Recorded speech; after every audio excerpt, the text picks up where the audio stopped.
Brand new Rick and Morty Season 5, Mondays at 10 PM on E4 and All 4.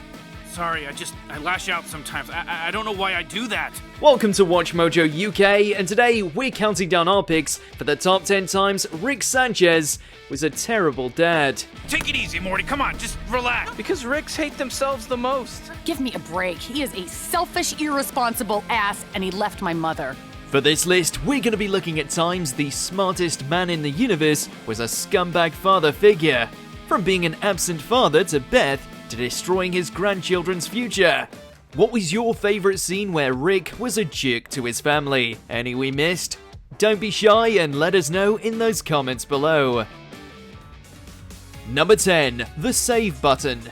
When Morty criticizes Rick's fake vat of acid, he bullies Rick into creating a save button, a device where Morty can return to a save point in time. What about my video game style place-saving device? Oh my god, here we go. It's a good idea, Rick! A device that lets you— Save your place like in a video game, but in real life so that you can try stuff and then go back to your save point. Yes, Morty, I saw it on Futurama. He becomes a deviant, pulling off all sorts of shenanigans with seemingly no repercussions.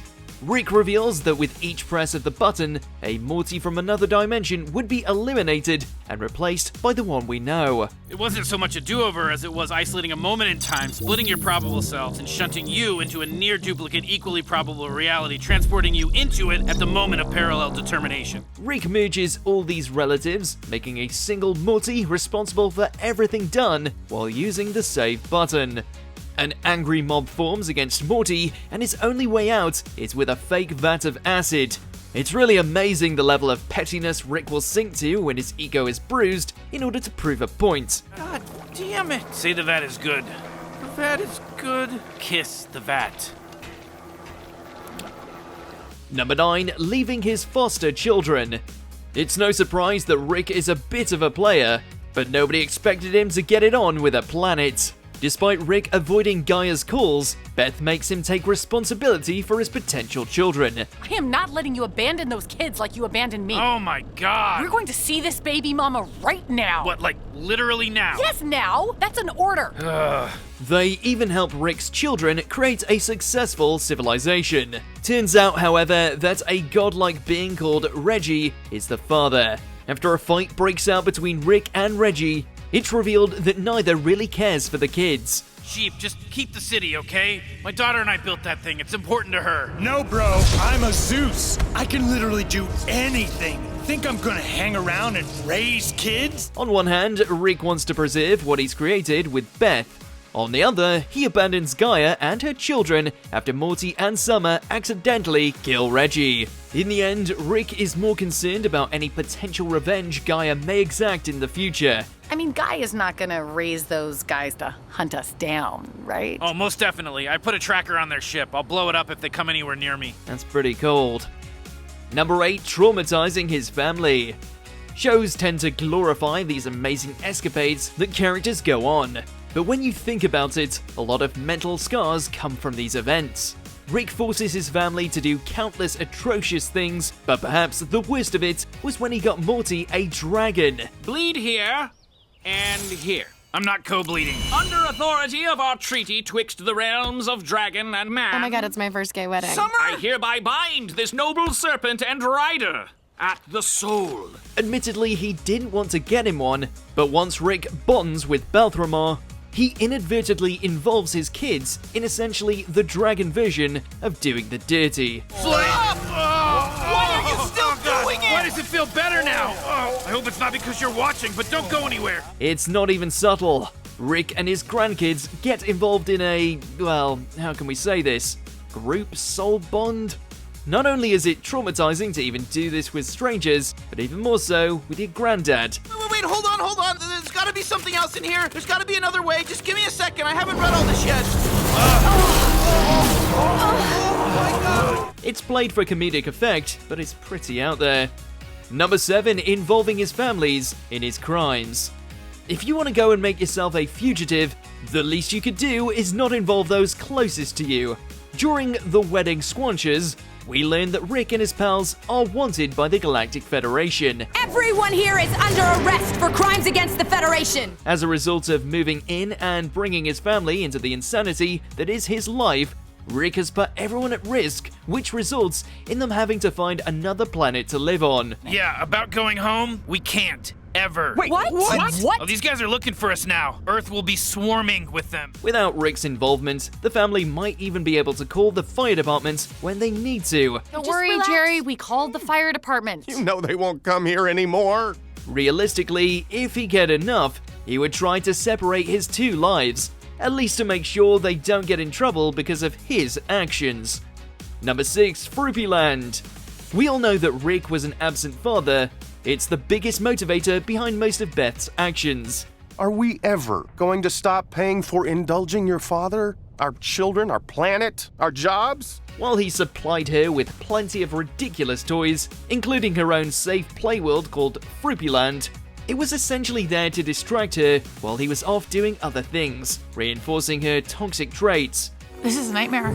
I can't believe he used to lock me up in this glorified chicken coop. This led to some dire outcomes, including Beth's friend Tommy being trapped there, forcing him into some disgusting cycles of survival and poor playwriting. This artificial dimension, despite its soft and pretty surface, was a manifestation of his larger problem as a father figure. I didn't make Fruipyland to get rid of you, Beth. I did it to protect the neighborhood. Not in a noble sense. It was just more practical to sequester you. While Rick may have thought he was protecting the neighborhood from his crazy daughter, his short-term solutions have long-term consequences.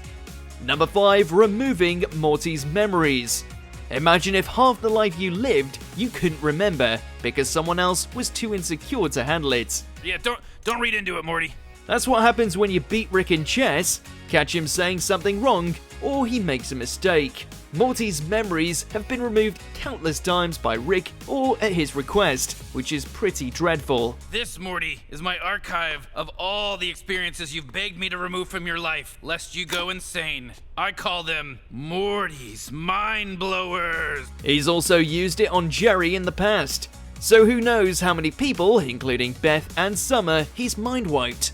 It showcases that Morty is so traumatized by Rick's adventures that he couldn't continue living knowing what's happened, but also that Rick will go to any length to preserve his fragile ego. Wait a minute. Why would I ask for that to be removed? Are the red ones stuff you wanted removed? Ooh, that's clever, Morty. But I don't use color to sort things because I'm not a mouse in a European children's book. Number 4, manipulating his daughter into divorce. Rick doesn't like Jerry. In fact, not many people like Jerry. He views Jerry as a mediocre, useless person who gets in his way and destroyed his daughter's future. She was Rick's daughter, Jerry. She had options. Oof. That all ended because she felt sorry for you. You act like prey, but you're a predator. And it's not like Rick wasn't vocal about his disapproval before the divorce. He actively berated Jerry in front of everyone, removing any respect the family had for the guy, and Beth didn't say anything because she didn't want her father to leave. Jerry's going to spend some time divorced. I'm sorry to hear that, sweetie. I hope I had nothing to do with that. Rick knows this, and once Jerry puts his foot down, he actively encourages the divorce, even though it might not be the best decision.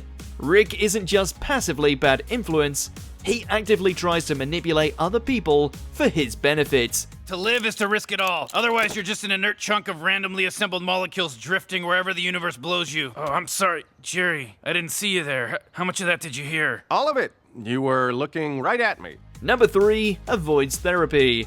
How far are you willing to go to avoid dealing with your or your family's mental health? Are you willing to turn yourself into a pickle?